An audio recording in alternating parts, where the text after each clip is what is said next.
ሰላም ውድ ቤተሰቦቼ እንዴት ናችሁ? ሰላም ናችሁ ወይ? እግዚአብሔር ይመስገን እኔ ሰላም ነኝ።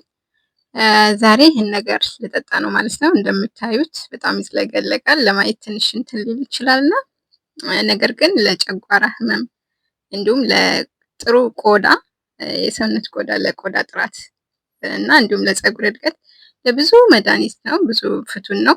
ብዙዎቻችን ሳናስበው ሰውነታችን ላይ የሚመጡ ችግሮች አሉ ማለት ነው። ለዛ በጣም ፍቱን መድኃኒት ነው ማለት ነው። ሞክሩት። እንግዲህ ሞክሩት ተብዬ ሞክሬ በጣም ለውጥ አይቼበታለሁ። ይህን ይመስላል። ባሚያ መቼም ሁላችሁም ታውቁታላችሁ። ባሚያ ነው ማለት ነው። እንደዚህ አይነቱን ቆንጆ ፍረሽ ባሚያ ትገዙና የተወሰነ ከ5 እስከ 6 የምትሆን እንትን ሲል ይበዛል።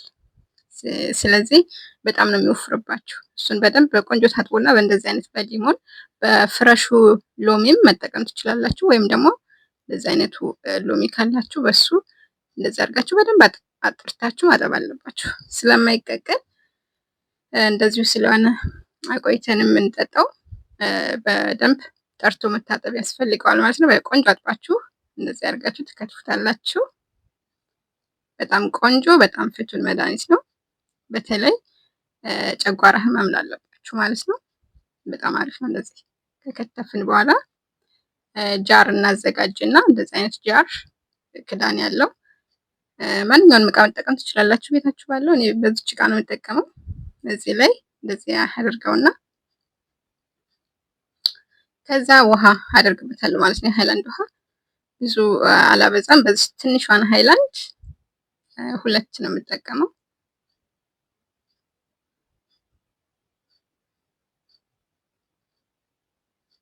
እንደዚህ 2 ካደረኩበት በኋላ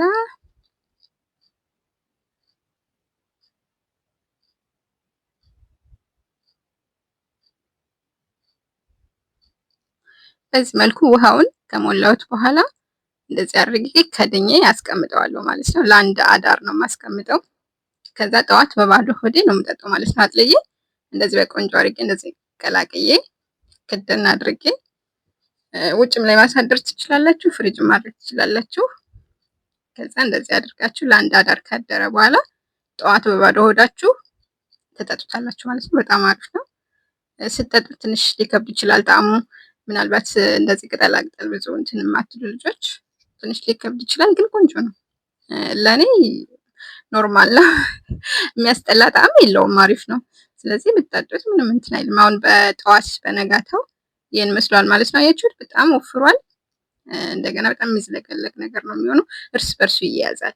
ትንሽዬ ወደ ጎን ፈሰስ ካለባችሁ ሙሉ አንድ ጋር ተያይዞ ነው እንትን የሚለው ማለት ነው። ከዛ በማጥለያ እንደዚህ በቆዳ ሳለ ታደርጉና ታጠሉታላችሁ ማለት ነው። እንደዚህ ሰፋ ሰፋ ያለ ማጥለያ ቢሆን ይመረጣል። አልወርድ እንዳይላችሁ ስለሚወፍር። ይሄ አሁን በጣም ወፍራም ነው።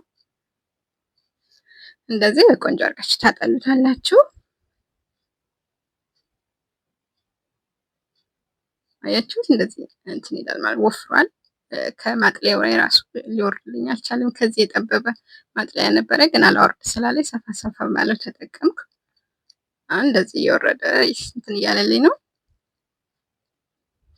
ከዛ በዚህ መልኩ እንትን እያላችሁ የደባለቃችሁ በጣም እንዲወርድ ታደርጉታላችሁ።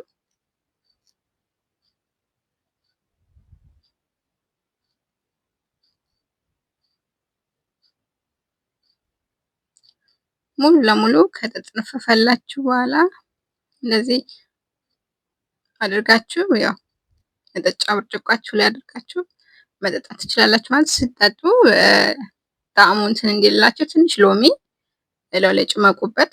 አንደኛ ያው በእርግጥ ቆንጆ ነው፣ ግን ደግሞ ያልተቀቀለ ነገር ስለሆነ ለወዳችሁ ምናልባት እንዳይል ትንሽ ሎሚ ብታደርጉበት፣ ለጣዕሙም ደግሞ ትንሽ ሎሚ ትንሽ ማር ብታደርጉበት መልካም ነው ማለት ነው። እኔ ግን ሎሚ ብቻ ነው የማደርገው፣ ማር አላደርግም። እናንተ እንደ ፍላጎታችሁ ትንሽ ማር ብታደርጉበት መልካም ነው። ከዛ በዚህ መልኩ አጥለን ጨርሰናል።